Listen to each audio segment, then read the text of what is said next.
Oke guys, assalamualaikum warahmatullahi wabarakatuh. Kembali lagi dengan gue Kurniawan. So hari ini kita bakal bahas cerita horor dan creepypasta lagi. Oke, aksi pembunuhan dan pemerkosaan terhadap 4 gadis muda membuat Tsutomu Miyazaki dinobatkan sebagai psikopat yang mengerikan sepanjang sejarah Jepang. Wow.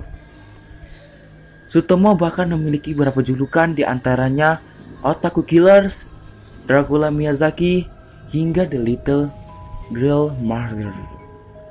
Dilansir dari All That Interesting, pada akhir 1988, orang tua dari seorang gadis berusia 4 tahun yang hilang bernama Marikono menerima sebuah paket yang dikirimkan oleh Miyazaki, si Otaku Killers tadi.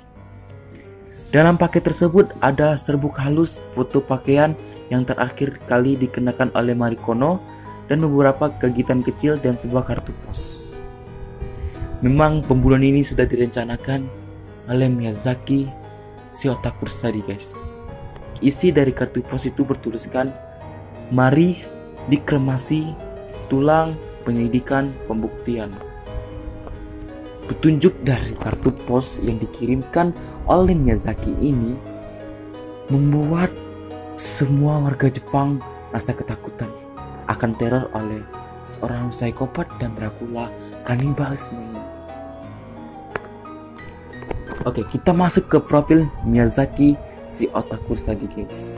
Tsutomu terlahir dalam keadaan prematur pada Agustus 1962. Ia adalah anak dari hubungan haram antara ayah dan anak kandungnya dari ayah tersebut. Ibu dan juga kakak kandungnya Tsutomu Miyazaki.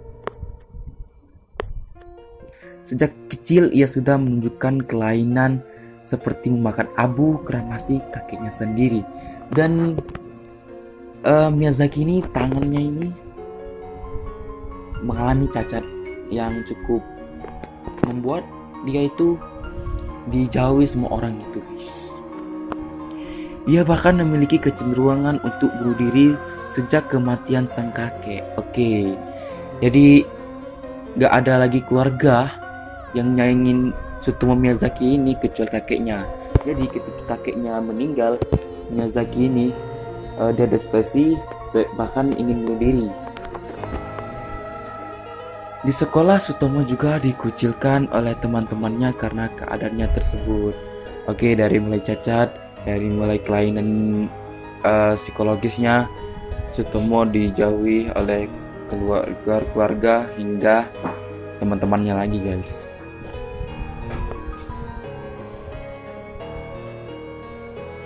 Dengan keadaannya seperti ini, Tsutomu Miyazaki menjadi penyendiri.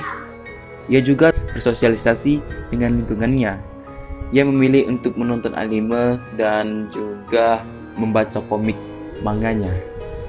Oke, mungkin inilah membuat banyak orang yang terganggu psikologisnya karena suka menyendiri dan tidak ingin bercerita tentang kehidupan keluarganya.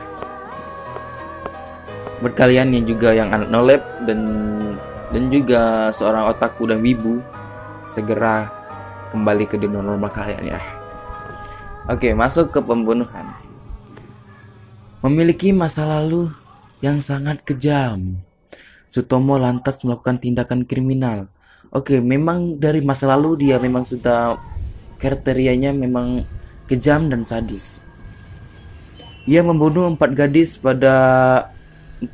muda pada 1988 sampai 1989. Dalam satu tahun, Tsutomu ini sudah bisa membunuh 4 wanita gadis yang berusia 4 sampai 7 tahun guys. Jadi korbannya itu anak-anak kecil semua. Oke, selain dibunuh, ia juga melakukan aktivitas seksual pada mayat korban. Jadi nggak dibunuh saja guys, dia juga memperkosa, mencabuli mayat-mayatnya tersebut.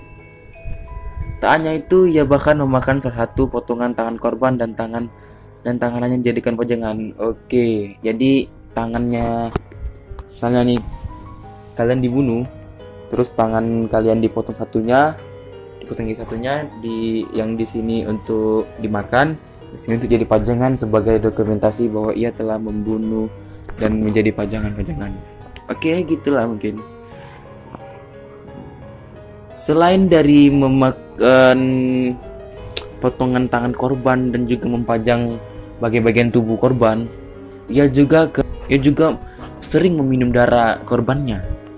Ya, makanya ia disebut sebagai Dracula Tsutomu Miyazaki. Yang lebih parahnya lagi, Tsutomu Miyazaki ini sering melakukan aksi kejinya itu dengan cara yang tidak masuk akal gitu guys. Dari mulai dimutilasi sampai diperkosa setelah mati, dan bahkan yang lebih aneh menurut saya, dia itu bakal ngirimkan surat atau panggilan kosong kepada keluarga korban.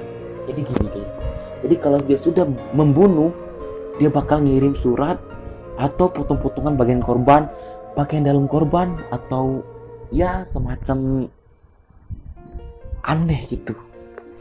Seperti panggilan kosong, misalnya nih kalian dibunuh, terus yang bunuh itu Tsutomu Miyazaki tadi.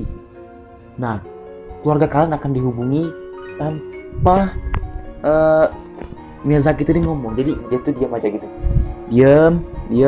Nah, jadi bakal kebingungan gitu, apa yang harus dilakukan untuk anak dari korban ini. Nah, jadi bingung. Gue aja bingung sumpah. Kita masuk kasih ditangkap. Suatu hari saat Tsutomu hendak menculik korbannya, ia ketahuan. Oke, mungkin inilah akhir dari karir pembunuhnya itu. Saat itu ia kepergok ayah dari calon korbannya dan dilaporkan ke polisi. Oke, yaitu kepergok oleh ayah dari korbannya itu. Jadi saat dia ingin menculik atau itu menculik, ketahuan oleh ayah korbannya guys. Lalu polisi menggeledah rumahnya dan ditemukan berbagai buku video porno dan potongan mayat. Oke, banyak sekali kecenderungan psikopat ini, di antara lain suka menonton video porno, suka menyendiri, bahkan terlihat menarik di sosial guys. Oke, kita bukan bahas psikopat di sini, iya. Jadi kita tetap lanjut masalah Tsutomu Miyazaki tadi guys. Usai ditangkap, ayah Tsutomu yang mengetahui perbuatan putranya itu menolak untuk melakukan pembelaan dan bunuh diri. Ya, ayahnya juga merasa malu mungkin kali ya, saking dia bunuh diri. Itu juga sudah terjadi di Jepang, sudah menjadi wajar lah seorang yang malu langsung bunuh diri, bahkan melakukan enggak. Sementara Tsutomu sendiri juga tidak mau minta maaf atas perbuatan yang telah ia lakukan. Ia justru mengatakan jika perbuatan itu dilakukan untuk kebaikan. Wow.